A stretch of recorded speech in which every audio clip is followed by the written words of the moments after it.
Use of this and that, ठीक है, this and that, this that ना, these and those. Okay, सबका एक ही सा उपयोग है, इसीलिए हम एक साथ चारों चीज़ें पढ़ा रहे हैं। बच्चे को आप पढ़ाइएगा, ठीक है।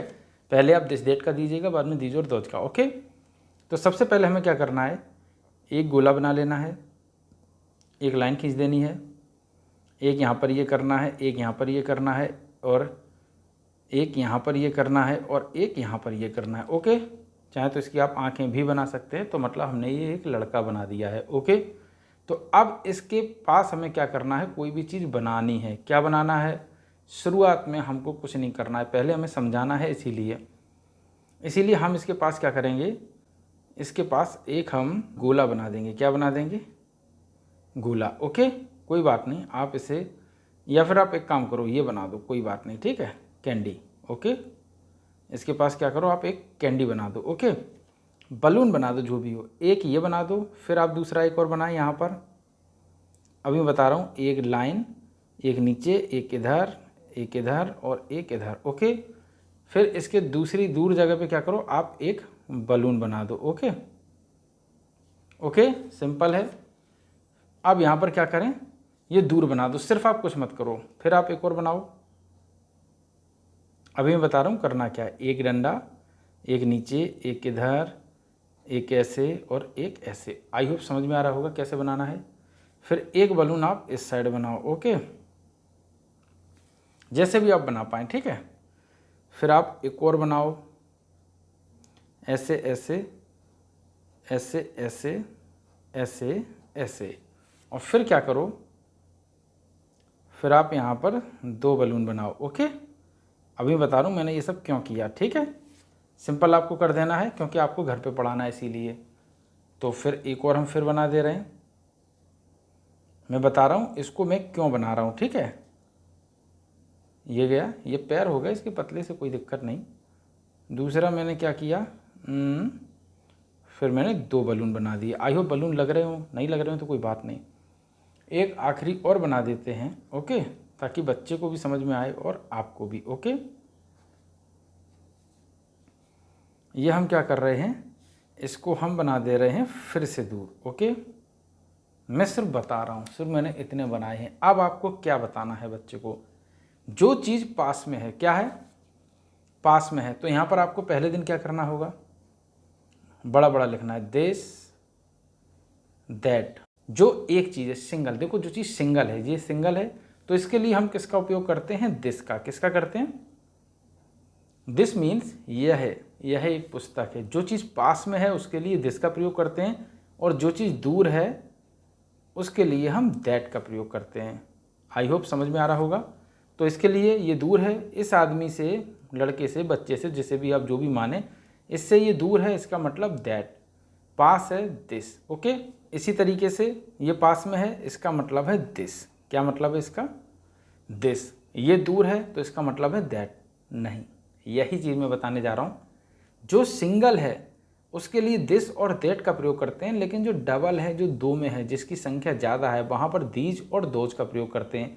तो ये चीज़ें ज़्यादा हैं लेकिन दूर हैं, तो यहाँ पर किसका प्रयोग करेंगे, दोज का। और ये चीज़ें पास में हैं और डबल हैं, तो यहाँ पर किसका प्रयोग करेंगे, दीज का। ओके, और ये चीज़ सिंगल है, तो यहाँ पर किसका प्रयोग करेंगे, दैट का। अभी आपको नहीं समझ में आ रहा है कि क्या पता है, तो देखो मैं आपको बता रहा हूँ, यहाँ पर मैं आपको बता दे रहा हूँ, दिस ओके इक्वल दीज। यानी कोई एक चीज़ है, वहाँ पर दिस का प्रयोग लगेगा, और कोई एक से ज़्यादा है, यानी कोई दो है, तीन है, पाँच है, वहाँ पर दीज का प्रयोग होगा, जिसकी मीनिंग है THESE। ओके, ऐसे ही जो एक चीज़ है वहाँ पर प्रयोग होगा दैट, लेकिन दूर है। ये पास के लिए है, ये दूर के लिए है, ठीक है। तो दूर के लिए दैट का प्रयोग होगा, लेकिन एक चीज़ है तो, और बहुत सारी चीज़ें हैं तो THOSE, दोज का प्रयोग होगा। ओके, तो एक चीज़ के लिए क्या करेंगे, दैट का और दिस का दोनों का प्रयोग होगा, लेकिन पास वाली चीज़ के लिए दिस होगा और दूर वाली चीज़ के लिए दैट होगा। ऐसी बहुत सारी चीज़ें हैं, वहाँ पास वाली चीज़ के लिए दीज का प्रयोग होगा और दूर वाली चीज़ के लिए दोज का प्रयोग होगा, जैसा कि मैंने किया है। ये इससे दूर है दोज, ये इसके पास है दीज, तो दीज एंड दोज। ऐसे ही अब आप क्या करें, अब आप बच्चे को बैठा रहे हैं और कोई चीज़ दूर की पूछें, व्हाट इज दिस। पास में है तो व्हाट इज दिस, दूर में है तो व्हाट इज दैट। मतलब व्हाट इज दिस यह क्या है, व्हाट इज दैट वह क्या है। देखो पास वाली चीज़ व्हाट इज दिस, दूर वाली चीज़ व्हाट इज दैट। तो आपको पूछना है what is this and what is that. Okay, जब भी कोई दूर चीज़ रखी हो, पेंसिल, रबड़, कटर, जो भी चीज़ उसकी रखी हो, व्हाट इज दैट वह क्या है, तो वो क्या कहेगा, that is pencil. I hope समझ में आ रहा होगा, that is pencil, this is pencil. पास वाली चीज़ को पूछो what is this, this is pencil. Okay, that is pencil. Simple है, इज का प्रयोग हुआ है। अब आप कहेंगे कि अरे ये तो बड़ा कन्फ्यूजन है, मैंने तो ये सेंटेंस पढ़े नहीं, आप पूरा सेंटेंस पढ़ा रहे हैं, क्या कर रहे हैं। तो सबसे पहले आपको दिस और दैट को इस तरीके से पढ़ाना है। कई दिन की प्रैक्टिस में उसको समझ में आ जाएगा कि पास की चीज़ दिस है और दूर की चीज़ दैट है। लेकिन ये हो गया किताबी ज्ञान, ये क्या है, किताब तक सीमित रहेगा। कंपटीशन में बैठेगा तब काम में आएगा, और चीज़ों में काम करेगा। लेकिन ये बोलचाल की भाषा नहीं है। बोलचाल की भाषा के लिए आपको तुरंत उसको प्रैक्टिकली कराना होगा। जैसे कि पास वाली चीज़ों को पूछो, this is pencil, this is pencil, या इज दिस पेंसिल, क्या है पेंसिल है। ओके, समझ रहे हो, दिस इज पेंसिल। आप बार बार यही पूछो, कोई ज़्यादा शब्द का उपयोग नहीं करना। This is pencil, that is pencil. दूर की चीज़ को आप पूछो, दैट इज पेंसिल, वह पेंसिल है। दिस इज पेंसिल, यह पेंसिल है। ओके, अब वही चीज़ें बहुत ज़्यादा हैं। जैसे कि आपने 2 चम्मच रख दी, सपोज दैट प्रैक्टिकल के लिए, 2 चम्मच पास में रख दी और 2 चम्मच बच्चे से दूर। अब आपको क्या करना है, these are spoons. Okay, spoons, देखो यहाँ पर क्या लगा है,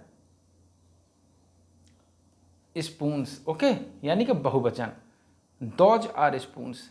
अब यहाँ पर देखो, यहाँ पर दिस इज लगा था, वहाँ पर दोज आर लगा हुआ है। कन्फ्यूजन ज़्यादा हो रही ना, कोई बात नहीं, आप पहले इसे कराइएगा, ठीक है।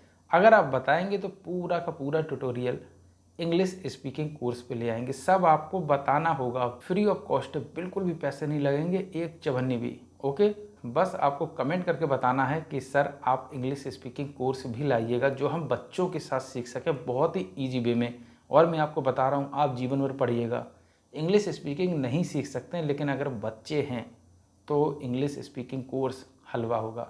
1 साल के अंदर आप भी बोलने लगेंगे, बच्चा भी बोलने लगेगा, क्योंकि वो आपसे सवाल नहीं पूछेगा। हाँ, आप बस गलत ना बताएं।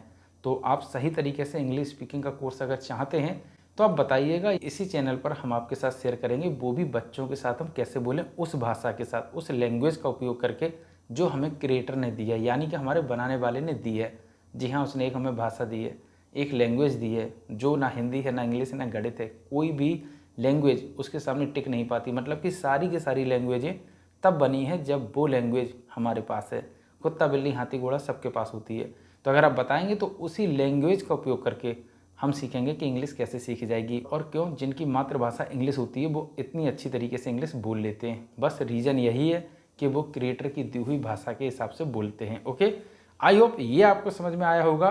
तो इसी तरीके से आपको बार बार चित्र बनाने हैं, दिस, दैट, दिस, दीज, वो दोज, दीज, दैट। ओके, तो इसी तरीके से आप ढेर सारे बनाएं, कुछ पास में बनाएं, वहाँ के लिए आप दें किस में क्या रखा जाएगा, दिस या दैट, तो उसको यहाँ पर एक कॉलम दे दें। और ये चारों आपको लिखने पड़ेंगे शुरुआत में, क्योंकि बच्चे को तो पता नहीं स्पेलिंग क्या है। तो आप लिखें, उसके बाद वो बार बार करेगा, आपका भी रिवीजन होता चला जाएगा। तो इसीलिए इसी तरीके से आपको बच्चे को देना है। आई होप समझ में आया होगा कि दिस पास वाली चीज़ के लिए सिंगल चीज़ के लिए लगता है, दैट दूर वाली चीज़ के लिए सिंगल चीज़ के लिए लगता है, दिस पास वाली चीज़ के लिए, दोज डबल, दो मतलब एक से ज़्यादा चीज़ों, एक से कितनी भी फिर हों, 2, 3, 5, 5,000, 25 लाख जितनी भी हों, उन सब के लिए दोज का प्रयोग होता है, लेकिन दूर के लिए।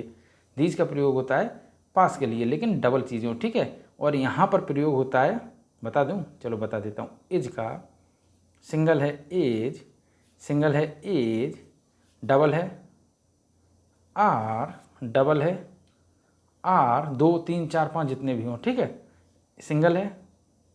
तो ये भी आप प्रैक्टिस करा सकते हैं। मुझे भी आ गया तरीका, कितना बढ़िया था। तो इसे भी आप प्रैक्टिस कराइएगा और इसे भी आप प्रैक्टिस कराइएगा, देखिएगा हर चीज़ हलवा है, कोई चीज़ कठिन थोड़ी नहीं है।